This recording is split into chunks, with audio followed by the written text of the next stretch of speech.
Imagine you check into a hotel room. Okay. And there's fresh linen, spotless bathroom, beautiful view. That's nice. Right. And you don't really think about the previous guest. You just benefit from the fact that they left things in good order. Yeah, they didn't trash the place. Exactly. Yeah. But then imagine you check out and you just leave the walls stained, the furniture broken, rubbish piled everywhere, and you just toss the key on the counter without a second thought. That is a terrible guess. But it's actually a shockingly common approach to how we live. Right. So today's deep dive is built on a stack of sources, some historical frameworks, but mostly anchored by a really provocative article by Jin Lee. Mm-hmm. And our mission today is figuring out if it's possible to play a perfect, highly successful personal game of life while completely losing the larger multi-generational game. Yeah. And to do that, we really have to start by looking at how we measure success in the first place. Right. So Jin Leader's article pulls up this framework from 1925 by Florence, Scovel, Shinn. Okay. Yeah, it's called The Square of Life. And Shinn argued that a successful life rests on 4 non-negotiable dimensions. So that's health, self-expression, relationships, and prosperity. Yeah, prosperity is kind of a loaded word. I'm assuming she doesn't just mean buying a yacht. No, far from it. Yeah. She really meant financial competence. Gotcha. So understanding how money works, how debt compounds, and just having the ability to sustain the life you consciously choose. Yeah. Because without understanding those invisible financial systems, you're playing blind in a massive part of the game. Honestly, though, mastering those 4 sides sounds exhausting enough. Mm-hmm. If I'm keeping my body healthy, showing up authentically, maintaining my friendships, and paying my rent, I feel like I'm already winning. Sure. So why isn't the square enough? I mean, telling me there's a larger game I'm losing just sounds like a recipe for burnout. Well, because the square only ever asks one question. It basically asks, how am I doing? It's a completely single-player metric. So think about a CEO who is incredibly fit, wildly wealthy, and, creatively fulfilled. Right. They check all the boxes. Exactly. But they achieve that by fostering a toxic workplace or maybe destroying their family structure. Oh, wow.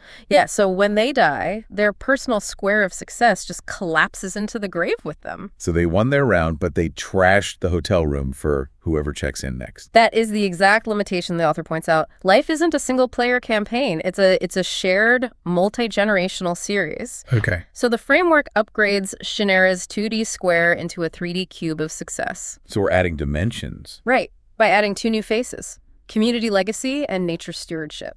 Community legacy makes sense. It's kind of like a human relay race. Exactly. We're all handed a baton, our current education system, social trust, institutions, even moral habits. Mm-hmm. And eventually we have to pass that baton. We do. So the cube forces you to ask if the human systems you're handing off are stronger or weaker than when you got them. It moves your focus from just my friends to future generations. Yeah. And then the second edition, Nature Stewardship, addresses the actual physical stage all those generations have to play on. The air, the water, the soil. Right. I get the legacy part, but adding nature feels like a massive leap in scale. How does my personal financial prosperity or my self-expression actually connect to global soil degradation? Well, because the Earth isn't an infinite, indestructible digital backdrop for your personal avatar to run around in. Yeah, it's not a video game. Right. It's the physical server the game runs on. So if your chosen method of achieving personal prosperity requires draining the resources of that server, the next generation of players literally won't have a board to play on. Oh, man. You cannot claim complete success while degrading the physical stage. Okay, but a 3D cube is still just a hollow shape. Right. I mean, if I'm simply checking off, 6 boxes now instead of 4, isn't that just a heavier to-do list? I can mechanically optimize my carbon footprint and my community impact and still feel totally dead inside. And that brings us to the most crucial part of this entire framework. Because the engine of the cube isn't one of the 6 faces. Oh, it's not. No, it actually lives inside the hollow space. The author calls it the question mark. The question mark. Yeah, continuous self-inquiry. It represents questions like, who am I actually? Right. Or why am I playing this way? For whom am I playing?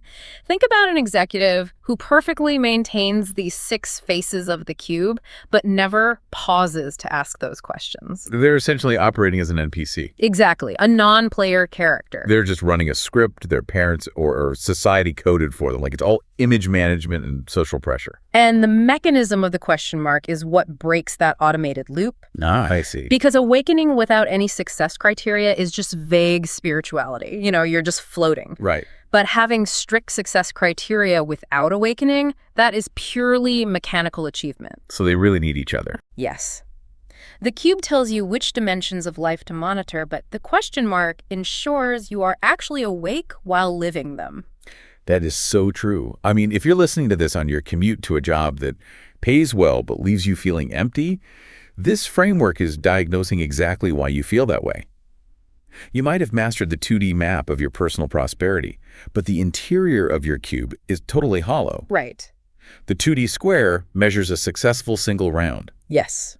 but the 3D cube measures a successful multi-generational series. It forces you to look at the intersection of your personal reality and the collective future. Absolutely. So the next time you sit down to assess your own success, don't just look at your bank account and your gym routine.